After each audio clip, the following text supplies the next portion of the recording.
What is a journalist? Hindi nagbago naman ang definition, ganun pa rin eh.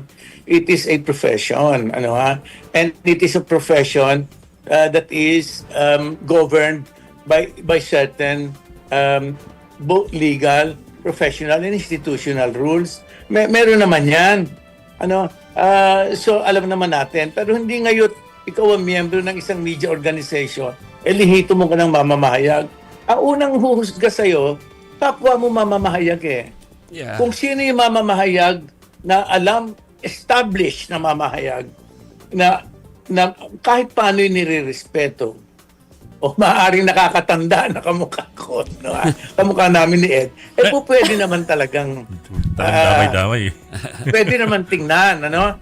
Pero yan, ano yan judgment ng peers yan Ngayon, ang unang titingnan mo, ano bang klaseng media organization, yan. Nagkagulo na kasi sa technology.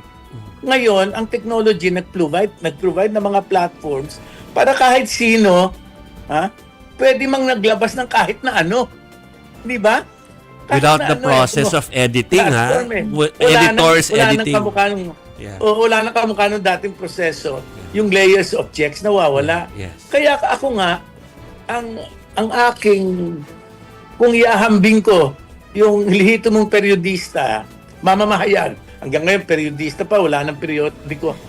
Yung lihito mong mamamahayag, kinukumpara ko yan sa a piloted train. Train na may inhinyero. Ano? At alam ang ginagawa niya, at meron siyang pinagdaanan ng mga pagte-training at tests para siya magpatakbo ng tren. Meron pang co-pilot yan Yeah. Meron pang mga kasama yan. Yung yung media ngayong iba sa yung maraming online na single